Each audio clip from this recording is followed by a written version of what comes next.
Bienvenue Alain Béchade. Bonjour Rachid. Bonjour à vous et merci d'avoir accepté notre invitation au débat. Je rappelle que vous êtes expert en finance, en économie immobilière et professeur à l'ICH de Rabat et professeur émérite au CNAM. C'est quoi émérite d'ailleurs? Émérite, c'est une position pour l'honneur, mais en deux mots, ça veut dire vieux et plus payé. Vieux et plus payé? Oui, mais on vous reconnaît un passé... Retraité? Retraité. Retraité voilà. Actif, c'est ça? Oui, tout à fait. D'accord. Et j'aimerais un jour savoir ce que ça veut dire la retraite, mais je ne sais pas. D'accord. Mais en tout cas, pour l'instant, on va parler avec vous d'économie, de finance, de modèle de croissance et d'immobilier. Donc c'est un peu le menu du jour. On va commencer par l'économie mondiale sur les grandes tendances.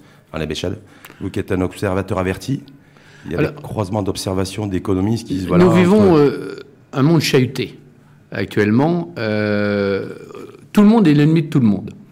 L'ennemi de tout le monde. Oui. Et tout le monde est également l'ami de tout le monde. Voilà, on ne sait plus bien. Alors pourquoi? Parce que nous vivons la fin d'un ordre qui avait été mis en place après la fin de l'ordre des deux blocs.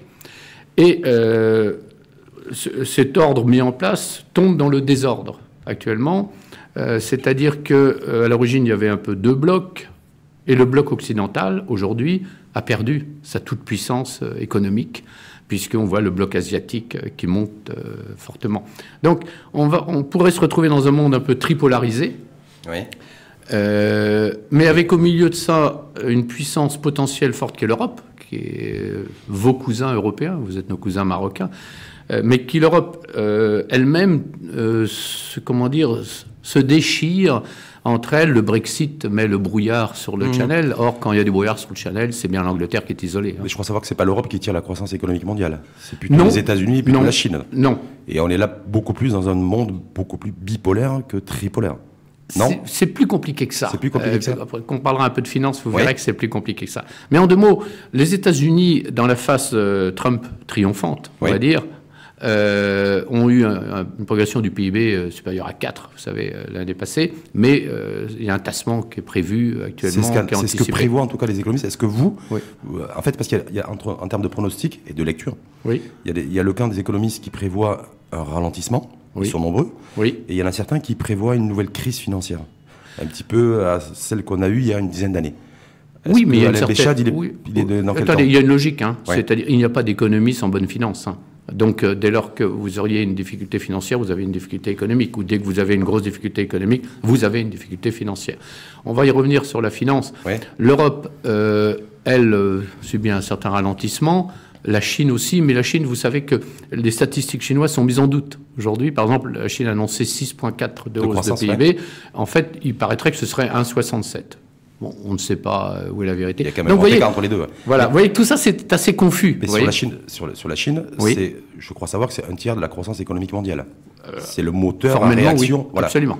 Aujourd'hui, ce que Trump voudrait ralentir, puisque, comme vous le savez, à tort ou à raison, il reproche à la Chine de profiter des règles de l'OMC, l'Organisation mondiale du commerce, et de ne pas les respecter. C'est-à-dire que l'économie chinoise est très subventionnée. Et si, imaginez, Apple, enfin on va dire les GAFA, retiraient à la Chine la fabrication de beaucoup de matériel, effectivement, la Chine ralentirait. Et c'est pourquoi la Chine, probablement, met en place, avec Hyundai, etc. C'est peut-être pour ça aussi que Donald Trump a fait marche arrière aussi sur tout ce qu'il avait annoncé. Absolument. Pour surtaxer fiscalement la Chine. Mais juste se dire aujourd'hui, est-ce que vous considérez-vous que l'année 2019 va être compliquée du point de vue économique? Elle est compliquée. Et si oui, pourquoi?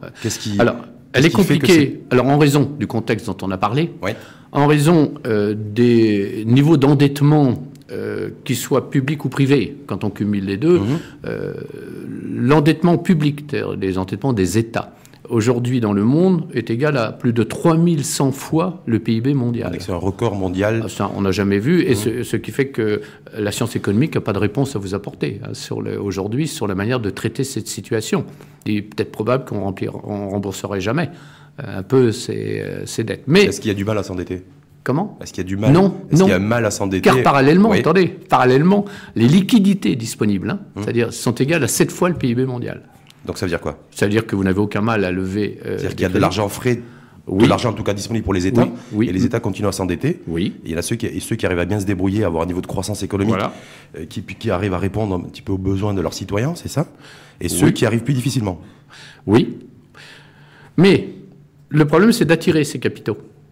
Donc, on va, vous me disiez comment on voyait l'année 2019. Vous savez que la plupart des grandes banques centrales, on va dire la Federal Reserve, la BCE, la Bank of Japan, ont décidé de mettre fin au quantitative easing, qui est une manière de créer de la monnaie. C'est-à-dire mettre à disposition de l'argent. C'est-à-dire racheter des créances des banques et leur redonner de la monnaie. Voilà. Ils ont décidé d'y mettre fin. D'ailleurs, on le voit bien, les premiers qui ont commencé fortement, c'est la Federal Reserve. La phase d'après, c'est les taux, la fameuse hausse des taux. Mais si vous augmentez vos taux, c'est mauvais pour votre économie, mais vous avez besoin d'augmenter vos taux pour attirer les capitaux qui achètent votre emprunt. Donc, l'une des choses qu'on pourrait voir apparaître, c'est la mise en place de dévaluation de monnaie de manière à rendre votre emprunt moins cher, donc le taux de rendement serait plus élevé. Mais alors, ça serait à ce moment-là, on l'a déjà connu, la course aux échalotes de la baisse de valeur des monnaies. Mais quand je baisse ma monnaie, j'appuie sur quel levier? Sur quel bouton? J'appuie sur le levier que la Banque centrale décide d'évaluer, la dévaluation. Parce que nous, on a ça un petit peu au Maroc, avec la flexibilité du dirham, il y a une première dynamique qui a été faite, et puis il y a une deuxième là parce que je crois que le FMI nous souffle à l'oreille qu'il faudrait penser aussi à passer à la deuxième phase. Est-ce que ça va te permettre, ne serait-ce que dans un pays comme le nôtre, de pouvoir repartir et de relancer la machine? L'histoire économique nous prouve que la dévaluation n'a jamais été une solution. On l'a fait beaucoup en France. Aujourd'hui, je rappelle qu'en Europe, les membres de l'euro ont perdu ce pouvoir. C'est-à-dire que la BCE qui pourrait le faire. Voilà. Mais la Fed peut le faire. Les Chinois peuvent d'ailleurs, les Chinois le font. D'ailleurs, les Américains leur reprochaient souvent de sous-évaluer leur monnaie exprès. Voilà. Alors, est-ce que historiquement, c'est une relance qui est souvent de court terme, mais qui a pour inconvénient d'augmenter toujours votre endettement, qui est sans fin. Aujourd'hui, la vraie question... Ça a aussi un impact sur l'inflation, je pense, non? Oui, mais l'inflation... Sur la hausse des prix. Donc, la hausse des prix. Ouais. Donc, du coup, c'est pas forcément quelque chose qui peut relancer la machine, surtout dans un modèle comme le nôtre, qui est basé sur la consommation interne. Alors, ça relancerait, pour l'immobilier, par exemple, l'intérêt des emprunts à des taux avant la dévaluation, puisque ça ferait, on va dire que l'inflation, entre guillemets, rembourserait votre emprunt, si vous voulez, puisque l'emprunt pourrait être à taux réel négatif. C'est une piste de réflexion préconisée d'ailleurs par le patron du HCP aujourd'hui au Maroc, de se dire voilà, lâchons un petit peu l'inflation, un peu de pression inflationniste pour rembourser les taux d'intérêt de nos emprunts. C'est souvent une erreur qui est faite. Dans l'immobilier, on aime bien l'inflation, mais l'inflation, c'est la monnaie de singe. On confond... L'inflation, c'est la monnaie de singe, c'est l'inflation, c'est les illusions, c'est... Oui, c'est une illusion. On se dit l'inflation rembourse mon emprunt, mais non, puisque parallèlement, votre pouvoir d'achat a baissé. Alors, vous ne pouvez plus aujourd'hui raisonner tous les raisonnements que nous tenons en ce moment tous les deux, si vous ne raisonnez pas en parité de pouvoir d'achat.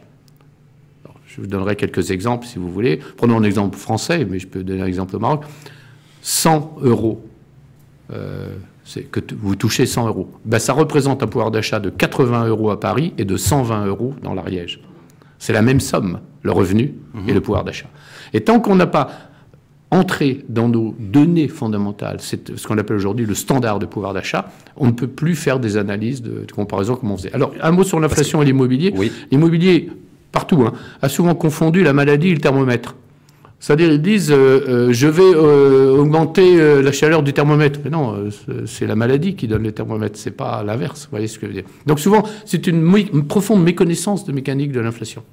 Et aussi de la fiabilité des chiffres, parce que depuis tout à l'heure, est-ce que cette notion de fiabilité des chiffres est essentielle comme déterminant aussi? Il faut qu'on revienne à des chiffres qui sont scientifiques, qui sont vérifiés, etc. Par exemple, je dis n'importe quoi, mais peut-être pas vraiment, mais imaginons que 1000 dirhams de revenus à Casa ne représentent un pouvoir d'achat que de 800 dirhams à Rabat et de 600 dirhams à Sidi Slimane. Vous voyez ce que je veux dire? Voilà. Donc il va falloir qu'on réintègre un peu tout ça, donc de compenser cette notion de revenu par la notion de parité de pouvoir d'achat. Pour poursuivre le raisonnement, je peux augmenter votre pouvoir d'achat en baissant votre revenu. Voilà. Mais si on revient un petit peu sur l'endettement et la dette publique, est-ce que vous êtes, partisan... Dette publique, c'est-à-dire la dette des États. Dette des États. Restons sur les États, parce que nous, en fait, elle est en croissance aussi. On a une croissance aussi de l'endettement de l'État autour de 82% du PIB. Et puis en même temps, on a un tassement de la croissance. Et on n'arrive pas à trouver de solution. Non. Et l'immobilier n'en est pas une non plus. Non. Pendant très longtemps, a été un des moteurs de croissance, en tout cas. L'immobilier ne peut jamais être la locomotive d'une économie. L'immobilier est un wagon de l'économie. L'immobilier va bien lorsque l'économie va bien. Et l'économie va bien lorsque la finance va bien. Donc dire que l'immobilier est devenu une locomotive, par exemple, c'est jamais très bon signe. L'immobilier ne peut pas être considéré comme ce qui tire une économie. Mais pour autant, il bénéficie de subventions de l'État et donc d'un manque à gagner pour l'État. Oui, mais ça c'est parce qu'en tout cas, nous, c'est parce que c'est autre chose. C'est le fait de loger, voilà. Oui. On y arrive, c'est le fait de loger les gens, donc c'est une obligation d'une politique, d'un État, etc. Ce qui est sujet à débat aujourd'hui, c'est de se dire, est-ce qu'on maintient cette dépense fiscale pour le secteur de l'immobilier, qui avoisine autour de 13 ou 14 milliards de dirhams chaque année, dans une période où les finances publiques ne sont pas au beau fixe chez nous. Donc voilà. Il ne vous a pas échappé qu'en France, on se pose exactement les mêmes questions. Il y a beaucoup de similitudes d'ailleurs. Mais... Dans d'autres pays, pendant l'Allemagne par exemple, qui elle-même se repose également ce genre de questions. Mais je rappelle que les prix Nobel... anglo-saxons. Quand on dit prix Nobel d'économie et qu'on rajoute anglo-saxon, c'est un pléonasme. Les prix Nobel d'économie en 2010 avaient posé cette question. On met beaucoup trop d'argent dans l'immobilier. Et d'ailleurs, j'ai cru comprendre que notre président en France pensait la même chose. Et puis là, aujourd'hui, on est en train de penser aussi un petit peu la même chose ici. Oui. Au bout d'un moment, on se dit, est-ce qu'on ne mobilise pas trop d'argent dans... dans une fonction qui, par essence même, ne développera pas plus tard des entreprises. Vous voyez ce que je veux dire ? C'est ça. C'est tout cet argent qui n'est pas investi dans une entreprise de production. Voilà. C'est ça le grand débat qu'on a. Et l'autre grand débat aussi, c'est comment relancer notre économie. Comment relancer notre économie. Alors, on a le levier de la dette. Vous en avez parlé. À 80% du PIB, on commence à atteindre des sommes. Mais l'expérience actuelle semble montrer que des pays... dépasse largement les 100%, l'Italie, etc. Oui, les États-Unis. Juste un exemple également. C'est les pays riches, non ? C'est les pays très riches. C'est les pays riches. Qui ont un gros patrimoine public aussi. L'exemple, pas forcément, mais l'exemple que je voudrais vous donner, c'est l'exemple du Japon, qui a un endettement qui est égal à 180%, je crois, de son PIB, mais qui est détenu à 94% par les Japonais eux-mêmes. Autrement dit, sur le marché international, l'endettement n'inquiète personne, c'est les Japonais qui détiennent l'endettement. Donc, une des voies peut-être, ce serait de relancer les emprunts d'État réservés aux citoyens. Ça a échappé à beaucoup de gens. Il y a 2-3 ans, l'Italie l'a fait. Un été, ils ont fait un emprunt, je ne sais plus, quelques milliards d'euros, réservés aux Italiens, qui ont été couverts très vite, 16-17 fois. Oula, les marchés internationaux compris, à partir de ce moment-là, ils n'ont plus jamais négligé les emprunts italiens. Parce que les marchés internationaux n'aiment pas ça. Voilà. Alors, c'est une première piste, c'est l'emprunt, mais on sent qu'on arrive à la limite du système. C'est-à-dire, au bout d'un moment, on ne sait plus comment on va faire. C'est aussi le constat qui a été fait chez nous. Ben oui, c'est un constat mondial. C'est un constat mondial. On va où, là ? Comment on va rembourser tout cela, avec quoi, etc. Alors, c'est la première chose pour relancer l'économie. Oui, mais sur un point sur l'endettement public, est-ce que plus un État s'endette, plus aussi il renchérit son patrimoine ? Et donc, c'est pas forcément quelque chose de négatif. Parler de l'immobilier, là ? Oui, de l'immobilier, de patrimoine public, des actifs d'un pays, un État, quand il s'endette. C'est-à-dire, si l'endettement va essentiellement dans des activités non productives, non, il ne s'enrichit pas. Il ne s'enrichit pas. Il résout un problème immédiat, mais il ne s'enrichit pas pour le futur. C'est-à-dire, il n'investit pas pour le futur dans des grands projets qui seront rentables plus tard. Alors, il y a des projets dont on peut parler plus tard, qui sont les transitions énergétiques, qui sont les évolutions de l'aéronautique, etc. Il y a des grands projets. Aussi. Pardon ? Transformation numérique aussi. Alors, tout le numérique, mais qui est déjà parti, qui est déjà lancé. Et l'endettement, la vraie question qu'on devrait se poser, vous savez, le premier économiste un peu qui avait dit qu'il n'était pas normal que l'État s'endette pour intervenir, c'était Keynes. Mais Keynes, ce fameux John Maynard Keynes, quand on s'appelle Maynard, on peut être qu'anglais, et qui avait dit, oui, l'État est fondé à endetter, mais pour investir dans du productif. Or, actuellement, pour répondre à votre question, revenir à votre question, on investit pour combler des trous. Autrement dit, on n'investit pas. On investit dans l'investissement nul, en fait. Voilà. C'est-à-dire qu'en fait, on n'investit pas dans tous les pays. Détérioration de la croissance, en fait. Voilà, exactement. C'est un peu la course à l'échalote. On se réendette pour payer des dettes et on continue comme ça. Est-ce que la relance par le crédit et la distribution du crédit est une solution aussi ? Pour l'immobilier, notamment. Vous parlez pour les entreprises. Alors, pour les entreprises... Pour les entreprises, en tout cas. Alors, pour les entreprises, ça fait longtemps qu'on le fait. Ouais. C'est le fameux quantitative easing. C'est fait pour les entreprises pour relancer l'économie après la crise de 2010. Mais on commence à voir également la limite du système. Parce qu'au bout d'un moment, comment on va rembourser ces emprunts ? Donc, les banques centrales ont commencé à arrêter. Et de plus en plus, on l'ont dit d'ailleurs, qu'elle stoppait le quantitative easing. La Federal Reserve de Powell a été en ce sens pendant tout le long de l'année, là. Les gens ne se sont pas aperçus, mais ça a été très très fort. Hein. C'est-à-dire qu'ils ont racheté de moins en moins. Et parallèlement, pourtant, les États-Unis se développaient, puisque leur PIB a dépassé 4%. Alors on aime ou on n'aime pas Trump, hein, mais on est obligé de constater que le PIB américain a été très fort. Donc on voit que la relance par le crédit, par l'emprunt, c'est toujours le même système. Hein.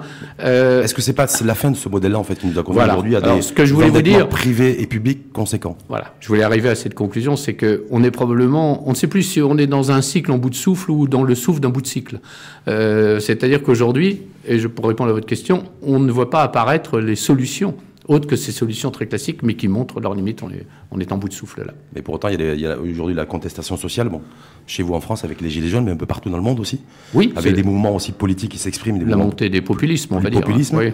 Et donc, est-ce qu'il n'y a pas urgence aussi à trouver des modèles alternatifs qui soient en capacité de répondre à toutes ces attentes sociales légitimes? Ces revendications sociales, effectivement, viennent un peu contrecarrer tous les propos très macroéconomiques que nous tenons, des grandes analyses. Je pense souvent, vous parliez des gilets jaunes, c'est que la France est ce pays merveilleux, on construit des ronds-points, il y pousse des gilets jaunes. Et vous vous souvenez de ce slogan qui disait à un moment, vous nous parlez de la fin du monde et nous, on vous parle de nos fins de mois. Et c'est là que je voudrais revenir à cette notion de pouvoir d'achat. C'est-à-dire cette course à l'échalote qui consiste à faire croire qu'on va augmenter les revenus, donc on augmente le pouvoir d'achat, c'est révélé faux aussi, parce qu'on appelle la répression financière, c'est-à-dire que j'augmente vos revenus, mais j'augmente vos prélèvements, donc en fait vos pouvoirs d'achat n'augmentent pas du tout. Or ce que veulent les mouvements populistes, c'est l'augmentation du pouvoir d'achat. Donc on revient à cette notion de bout de souffle, c'est-à-dire que ces vieilles théories économiques et financières, en disant je vais augmenter le revenu, non, il faut venir absolument sur le terrain du pouvoir d'achat, c'est pas la même chose, mais pas du tout. C'est pas évident de répondre aussi à l'augmentation du pouvoir d'achat. Ben non. Que tous les politiques disent je suis pour le pouvoir d'achat, je veux augmenter le pouvoir d'achat, mais personne n'y arrive. Alors, sauf peut-être ce qui se passe en Espagne depuis quelques mois. C'est peut-être intéressant. Alors, à la fois l'annonce qui a été faite d'augmenter le salaire minimum de 22%, je crois, par le Premier ministre, espagnol, en disant, je cite, on est une économie forte, donc on ne peut pas avoir des travailleurs pauvres. Absolument. Alors, donc, il augmente le revenu. Dans un pays aussi, l'Espagne, qui est endetté. Tout à fait. Qui a le taux de chômage le plus élevé, je crois, en Europe. Dans la zone euro. Ouais, zone euro. Non, c'est la Grèce. Oui, enfin, en tout cas avec la Grèce, mais pendant un temps, il y a eu... Ce que les Allemands appelaient les pays du Club Med, vous savez. Et qui s'apprête ou qui a levé 10 milliards d'euros. Oui, absolument. Voilà. Ils les lèveront.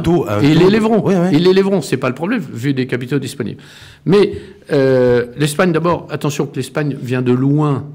C'est-à-dire, je rappelle qu'elle a eu un PIB négatif pendant des années. Alors, par exemple, n'importe quoi, si on dit que l'Espagne a un PIB qui a augmenté de 10%, oui, mais il vient de loin. Hein. Je vous rappelle que 10% sur 100 sera toujours très inférieur à 5% sur 1 million.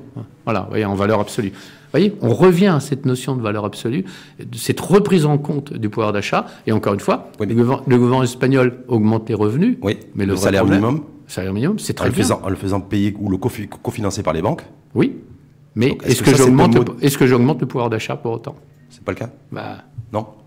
Voilà. On se donne rendez-vous l'année prochaine, Rachid? Oui, bien sûr, avec plaisir. Mais si demain le gouvernement marocain, parce qu'il est confronté aussi à ces mots-là, même si le dialogue social est en panne, décide d'augmenter le salaire minimum, il n'y aura pas forcément comme incidence directe l'augmentation du pouvoir d'achat des Marocains. Non.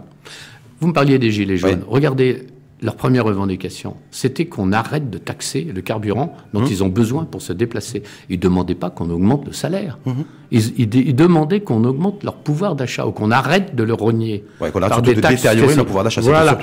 Et souvenez-vous bien, personne ne demandait la hausse des salaires à l'origine. Ce n'était pas ça du tout. Après ça a été un peu récupéré, politisé. Mais au départ, non. C'était arrêter de sans arrêt nous taxer, surtaxer, etc. Vous voyez, les gens découvrent, en France, on vient de mettre au point, vous savez, le prélèvement à la source, et les gens redécouvrent que dans les revenus, il y a des parties de leurs revenus qui ont déjà subi l'impôt qui vont resubir l'impôt. Or, normalement, toute somme qui a subi l'impôt ne doit pas être imposée. Pas être taxée une deuxième fois. Et on découvre ça, vous voyez. C'est ça dont je vous parle, c'est-à-dire revenir au fait de dire non, attendez, le salaire, c'est pas tellement celui qui doit bouger, c'est le pouvoir d'achat qui doit augmenter. Et le pouvoir d'achat, si on prend la stratégie un peu de Donald Trump, est-ce qu'elle est bonne? C'est-à-dire tourner le doigt à l'écologie, dire je m'en fiche de l'écologie, se retirer de l'accord de Paris, et se dire moi je vais faire en sorte de redonner du pouvoir d'achat, de l'emploi et le rêve américain aussi redevenu accessible pour les Américains. Alors sa stratégie est bonne pour l'Amérique, Ouais. Et ce qu'ils ne voient peut-être pas, c'est que ce qui est bon pour l'Amérique n'est plus forcément bon pour le monde, comme on le disait à un moment donné. En tout cas, elle est payante, sa stratégie. Il y a quelques mois, je discutais avec un Américain, un Californien, on parlait de Donald Trump, et il me disait, tu peux me dire ce que tu veux, mais nous, on a un PIB de plus de 4. À l'époque, ils étaient montés à 4,4, je crois, etc. Voilà. Donc, lui, il ne regarde que sa ligne américaine, etc. Alors, il a quand même agi sur les leviers fiscaux. Absolument. Voilà, il a revu la baisse l'IS. Mais c'est vieux comme Ronald Reagan. Je crois qu'il faut rappeler cette petite histoire. Ronald Reagan était gouverneur de Californie. Il avait comme conseiller Milton Friedman. Et les Californiens ont un pouvoir de référendum. Donc, ils font un référendum sur la taxation et ils décident que la taxe foncière sur propriété bâtie serait bloquée sur l'inflation. Ronald Reagan fait campagne en disant si vous faites ça, il y aura moins d'écoles, moins de pompiers, moins de policiers. Rien n'y a fait, ça a été voté, ils l'ont bloqué. 3 ans plus tard, Reagan s'aperçoit qu'il y a plus d'écoles, plus de pompiers, plus de policiers. Il avait baissé les taxes. Donc il arrive au pouvoir, il baisse l'impôt, car en disant trop d'impôts tue l'impôt, vous connaissez la fameuse formule, hein, et eh bien il s'était aperçu qu'effectivement l'un des moyens c'est de baisser le prélèvement. Je vous le retraduis et j'y reviens, augmenter le pouvoir d'achat. Le pouvoir d'achat, justement, sur l'impôt. Nous, au Maroc, on a eu tout le monde est conscient, d'ailleurs, qu'il faut élargir l'assiette des cotisants au niveau de l'IR et de l'IS. Il y a eu une tentative d'instaurer l'adresse électronique, facturation électronique, qui a été faite en France, d'ailleurs, aussi. Et il y a eu recul, marche arrière du pouvoir politique. Parce qu'il y a eu le levé de bouclier des populations concernées, qui étaient, en l'occurrence, les commerçants grossistes. Voilà. C'est dire, voilà, c'est quoi ce truc-là? On va commencer à venir nous contrôler au sein de nos PC, savoir un petit peu toutes nos transactions commerciales. Donc on voit que dans un pays comme le Maroc, si on revient sur le périmètre Maroc, difficile aussi d'élargir l'assiette des cotisants, d'élargir l'assiette fiscale. Et donc on reste bloqué à 220, 225 milliards de dirhams de collecte de recettes fiscales et on est coincé. Donc on a l'impression que c'est le plafond.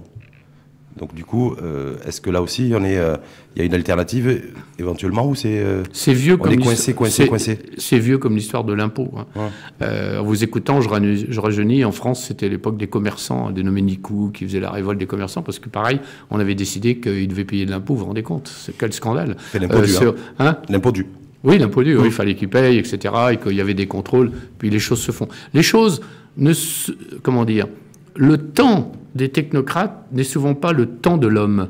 Et il faut que l'homme prenne son temps pour digérer un certain nombre de nouveautés. Donc le débat a commencé.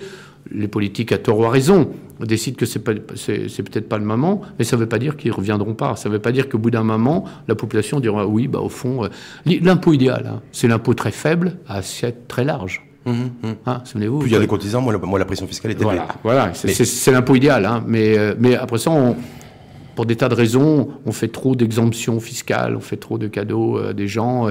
Au bout d'un moment, les gens se mettent dans une position psychologique qu'il est normal qu'eux ne payent pas et que les autres payent. Voyez, c'est normal, on parlait des logements sociaux, dans la voiture. Je disais, l'inconvénient en économie, c'est que ce qui est gratuit n'a pas de valeur. Et si ça n'a pas de valeur, vous ne l'entretenez pas, vous ne faites rien. Et l'équité fiscale, c'est quoi? C'est une utopie pour les populations aujourd'hui? Oui, ça reste souvent... On n'a jamais autant entendu parler de justice sociale, d'équité, d'équité fiscale. En matière fiscale, d'abord, le mot justice est une construction humaine, hein, ça n'existe pas dans la nature. Le mot justice, c'est un absolu. Dès que vous rajoutez quelque chose derrière, c'est que la justice vient de quitter le débat par la porte de service. Justice fiscale, ça veut dire qu'il n'y a plus de justice. Alors la justice fiscale, je vais vous dire, c'est devenu l'exutoire à la jalousie. Excusez-moi, la jalousie n'est pas une vertu dans aucun pays du monde. La haine des pauvres pour les riches, c'est ça? Voilà, exactement. C'est moi, je gagne pas assez, il faut que les autres payent. C'est pas que je gagne plus, c'est que l'autre paye. Non, il faut que l'autre paye. Oui, voilà. Faut que l'autre paye. Ce qui m'amène à un débat qu'on entend beaucoup. Je vous ai peut-être suivi les travaux d'Oxfam sur les distributions des richesses dans le monde. En disant qu'il y avait 6 personnes qui détiennent 50%, voilà. 50% des richesses mondiales. On ne va pas entrer dans une polémique, mais les statistiques sont volontairement faussées. Hein. Par exemple, excusez-moi, mais ils mettent dans le même bloc l'Afrique subsaharienne avec le Canada ou les États-Unis. Donc, mathématiquement, les statistiques sont une forme sophistiquée de mensonge. Hein. Bon, voilà. Et donc, le vrai problème aujourd'hui, c'est que la richesse créée souvent par les nouvelles économies, c'est une richesse, on va dire, virtuelle. Or, je ne sais pas redistribuer de la richesse virtuelle. Le patron d'Amazon, serait l'homme le plus riche du monde. Mais c'est très virtuel. C'est-à-dire, sa richesse supposerait qu'il vende toutes ses actions, etc. Mais comment voulez-vous redistribuer ça? Vous voyez ce que je veux dire? Donc là, on a un autre problème, puisqu'est apparue une autre notion de richesse qui n'est plus, comment dire, les pièces d'or, je sais les répartir, hein, mais des actions d'Amazon, je ne sais pas comment je vais faire, quoi. Et la crypto-monnaie, est-ce que ça s'inscrit un petit peu dans le développement de cette richesse virtuelle et qu'on a du mal à redistribuer? Oui, vous avez la crypto-monnaie, vous avez le crowdfunding, etc., qui sont des méthodes pour essayer d'échapper des mécaniques assez traditionnelles. Crowdfunding, c'est d'échapper aux mécaniques des banquiers, etc. Le Bitcoin est plus problématique puisque c'est une monnaie qui ne repose sur rien, qui ne repose que sur le fait qu'on achète ou on vend. Voilà.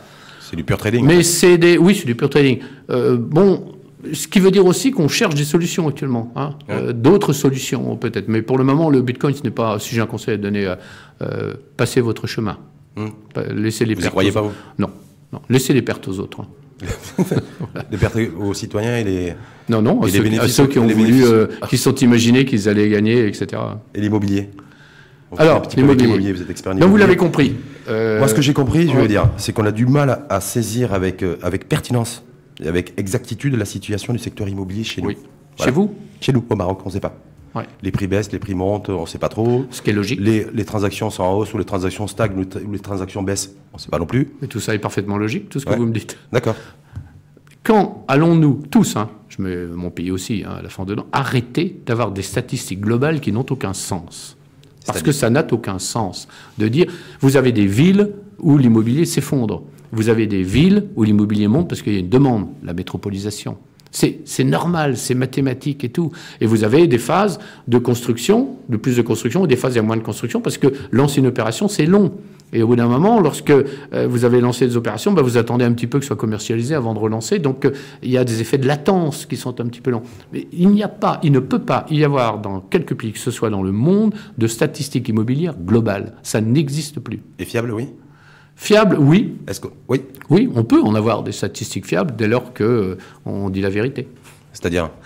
Dès lors que on dit la vérité sur l'évolution des prix, qu'on dit la vérité. Mais est-ce que par exemple dans l'immobilier, qui fixe les prix de l'immobilier? Le marché. C'est le marché. C'est l'offre et la demande en fait. Oui, voilà. Mais vous savez, on a parlé longuement ensemble d'abord de l'économie de la finance mondiale. Oui. Mais vous savez, la situation économique et financière sera l'arbitre de la situation immobilière. Il ne faut pas rêver, hein, l'immobilier ne vit pas dans son coin. Alors, si l'immobilier va bien, si le crédit n'est pas cher, effectivement, on construit plus, mais qui récupère? Le promoteur, par la hausse des prix. Donc, si subitement le crédit est plus cher, pouvoir d'achat, je ne peux plus acheter, le marché se restreint ou les prix baissent, etc. Donc, arrêtez de vous imaginer qu'on peut dire du style au Maroc, n'importe quoi. Hein. Oui, les logements au Maroc, le prix des logements a augmenté de 10%. Mais c'est idiot ce que je viens de vous dire. C'est idiot. C'est une ânerie en fait. C'est une ânerie même, oui. Il y a autant de gens même si ça vient de la bouche d'un promoteur immobilier qui a un complexe immobilier neuf, parce que très souvent, en fait, quand on parle de prix, on parle de produits et de logements neufs. Bien d'accord. Absolument. Et on oublie tout le reste, tout le marché existant. Mais c'est une ânerie parce que c'est pas la vérité. C'est pas la vérité. Mais là, bon, j'ai été promoteur, donc je sais ce que c'est. Votre intérêt, c'est d'entraîner la hausse, hein, de dire que tout monte, etc. Quand, dans notre métier comme dans d'autres, quelqu'un vous donne une statistique, posez-vous tout de suite cette question. Où est son intérêt? D'accord. Voilà, c'est la première question qu'il faut se poser. Et l'immobilier n'échappe pas à ça. Alors, mais on y arrivera, hein. On y arrivera à avoir des statistiques de plus en plus fiables, de plus en plus sérieuses. Je regardais en France, par exemple, les notaires qui publient enfin des statistiques sur toutes les villes de France. Ils n'hésitent plus à dire qu'il y a des villes où l'immobilier a baissé, des villes où l'immobilier monte, etc. Ils n'hésitent plus à le dire maintenant. Et tendance lourde chez nous, parce que vous connaissez très bien le secteur de l'immobilier. Est-ce que vous considérez, Alain Béchette, que le secteur de l'immobilier va mal chez nous? Non, il va pas mal, mais je ne sais pas s'il est encore assez organisé. C'est-à-dire il est peut-être divisé entre différents intervenants. Oui. Donc au bout d'un moment... C'est essentiellement le privé qui construit? Oui, bien sûr. Oui, le privé, mais mettre au point, on l'a fait en France. On a mis au point, par exemple, les observatoires régionaux d'immobilier qui est public-privé. C'est-à-dire, c'est d'ailleurs chez nous l'observatoire. Oui, il faut monter un petit peu ça parce que les publics et le privé se parlent. on donne les prix, et puis on a mis en France aussi, par exemple, Immostat, qui sont les plus gros transacteurs, qui donnent les transactions réelles. Comme ça, on sait exactement, par exemple, en bureau, le nombre de mètres carrés de bureaux qui ont été loués, vendus, etc.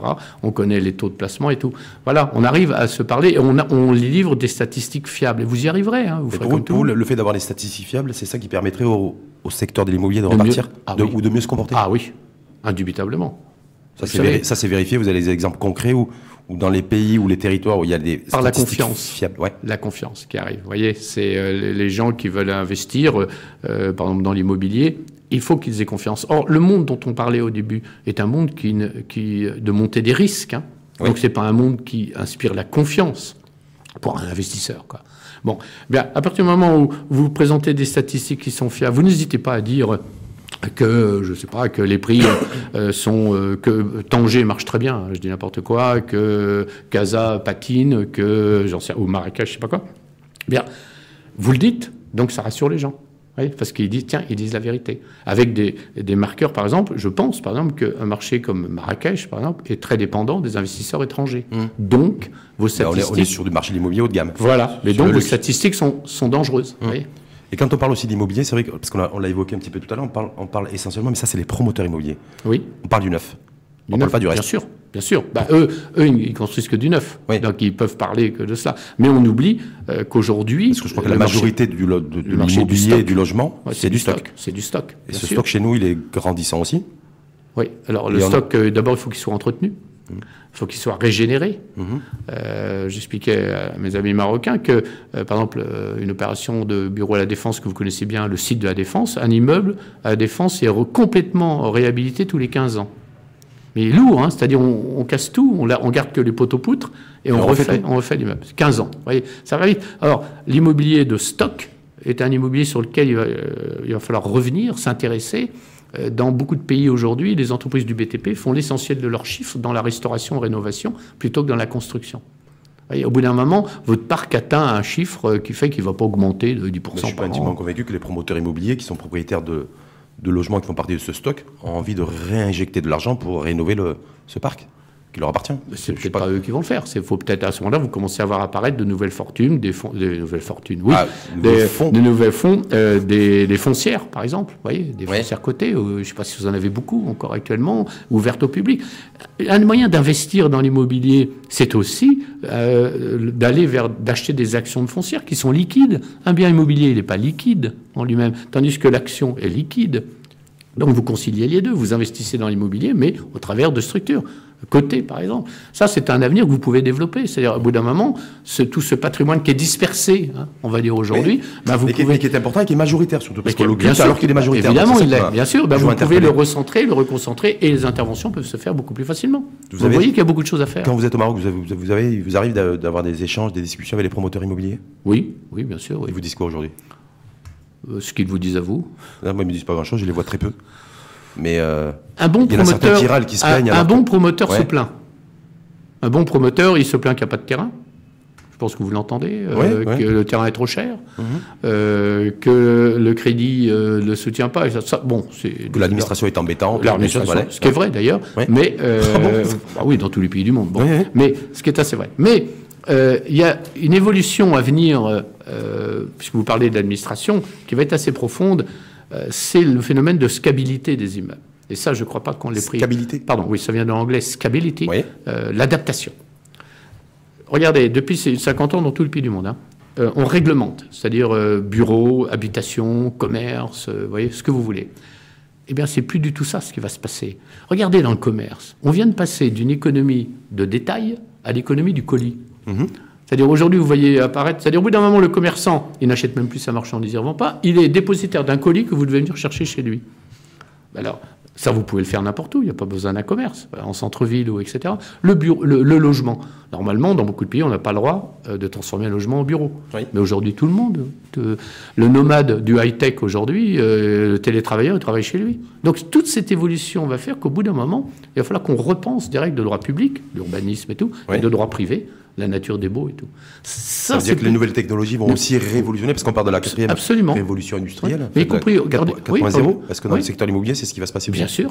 C'est ce qui se passe déjà d'ailleurs dans certains pays. Bien sûr. Mais regardez, pour terminer, chez vous, avec la télémédecine, non seulement vous pouvez travailler, vous pouvez être soigné de chez vous. Vous voyez bien que tous nos anciens schémas de séparation vont être complètement bouleversés. Et je pense qu'à mes amis promoteurs marocains, il faut se préparer à ça. La scabilité, voilà. La scabilité des immeubles, c'est-à-dire cette évolution qui se fait en dehors des réglementations, de tout ça. En tout cas, merci à vous, Alain Abéchad, pour cet éclairage économique à la fois planétaire, à la fois continental, territorial, et puis aussi sectoriel, puisqu'on a fini par parler du secteur de l'immobilier. Oui. Un expert en économie immobilière. Quand même.